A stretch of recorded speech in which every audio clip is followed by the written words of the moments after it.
Chittagong board 2025-এর 8 নম্বর কোশ্চেনে বলা আছে 50 গ্রাম ভরের একটি বলকে 10 মিটার উচ্চতা হতে প্রথম ক্ষেত্রে ছেড়ে দেওয়া হলো এবং দ্বিতীয় ক্ষেত্রে 15 মিটার পার সেকেন্ড বেগে খাড়া নিচের দিকে নিক্ষেপ করা হলো। প্রথম ক্ষেত্রে বলটি মাটিতে আঘাত করে 5 মিটার উচ্চতায় এবং দ্বিতীয় ক্ষেত্রে বলটি 8 মিটার উচ্চতায় উঠে থেমে যায়। জি এর মান দেওয়া আছে 9.81 মিটার পার সেকেন্ড স্কোয়ার।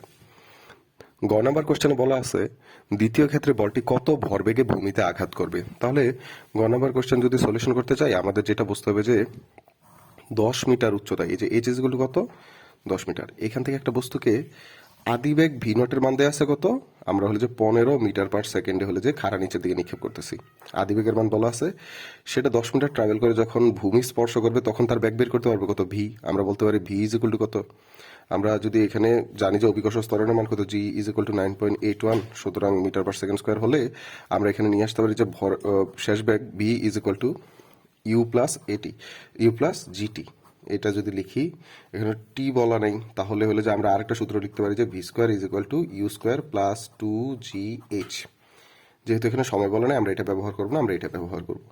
আদিবেগের মান দেওয়া আছে 15, তাহলে আমরা লিখতে পারি 15 square into 2 into 9.81 into H এর মান দেওয়া আছে কত মিটার, 10 মিটার, তাহলে আমরা লিখবো 10 মিটার। সুতরাং এখান থেকে আমরা কি পেয়ে গেলাম, ভি স্কোয়ারের মান, যেখান থেকে আমরা বলতে পারি যে ভি ইজগুলো কত হবে, এই সম্পূর্ণ মানটাকে যদি রোড করি তাহলে আমরা ব্যাক পেয়ে গেলাম।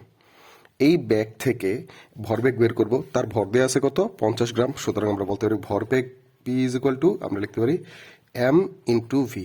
এই যে ব্যাগ পাইলাম এটাকে যদি আমরা ভর 50 গ্রাম মানে 50 ডিভাইডেড বাই 1000, অবশ্যই কেজিতে নিতে হবে, নিয়ে গুণ করি তাহলে আমরা কি পেয়ে যাবো, আমরা হলে যে ভরবেগ পেয়ে যাবো যেটার মান হবে 50 ডিভাইডেড বাই 1000 ইন্টু আমাদের যে ব্যাগটা আসবে এই ব্যাগ আমরা এখানে বসাই দিব, তাহলে আমরা ভরবেগ পেয়ে যাব। তারপর ঘ নাম্বার কোশ্চেনে যেটা বলা আছে যে কোন ক্ষেত্রে বলটি ভূমিকে আঘাত করার সময় অধিক শক্তি হারাবে। তাহলে প্রথম ক্ষেত্রে যদি আমরা দেখি এটাকে 10 মিটার উচ্চতা থেকে নিক্ষেপ করা হয়, অবশ্যই আদিবেগের মান কত 0, স্থির অবস্থাতে নিক্ষেপ করা হয়, এবং এই যে 10 মিটার উচ্চতা থেকে নিক্ষেপ করা হলে এটা কি করে 5 মিটার উচ্চতায় ওঠে, তাহলে এইচ প্রাইমের মান দেওয়া আছে 5 মিটার।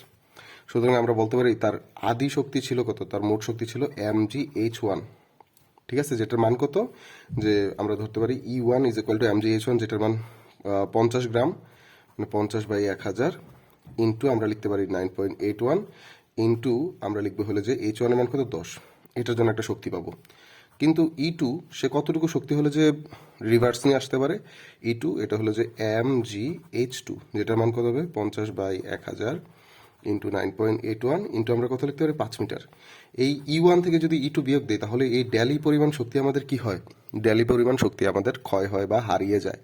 তাহলে এটা যদি আমরা হলে যে বের করে ডেলি ইজ ইকুয়াল টু কত হবে E1 মাইনাস E2, আমরা প্রথম ক্ষেত্রে হলে যে কি পেয়ে গেলাম, কতটুকু শক্তি হারাবে এটা পেয়ে গেলাম, যে E1 থেকে E2 বিয়োগ করে দিব।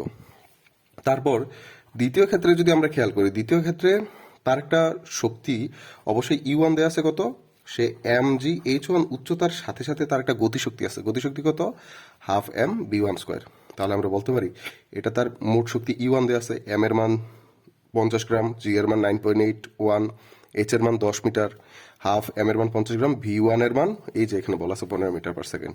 E2 এর মান বলছে সে কয় মিটার উচ্চতায় ওঠে, দ্বিতীয় ক্ষেত্রে সে 8 মিটার উচ্চতায় ওঠে, তাহলে কত হবে mg ইন্টু h2, যেখানে এম এর মান কত 50 গ্রাম, জি এর মান 9.81 এবং h2 এর মান কত 8 মিটার, তাহলে আমরা এখানে একটা E2 পাবো। ঠিক সিমিলার ভাবে এখানেও আমরা একটা কি করতে পারবো, ডেলি বের করতে পারবো। তাহলে এটা যদি হয় প্রথম ক্ষেত্রে ডেলি 1, এটা হবে ডেলি 2, এই ডেলি ইজগুলো কত হবে E1 মাইনাস E2। এই যে দুইটা শক্তি আমরা বের করে দেখাই দিব যে কোন ক্ষেত্রে শক্তির অপচয় বেশি হবে।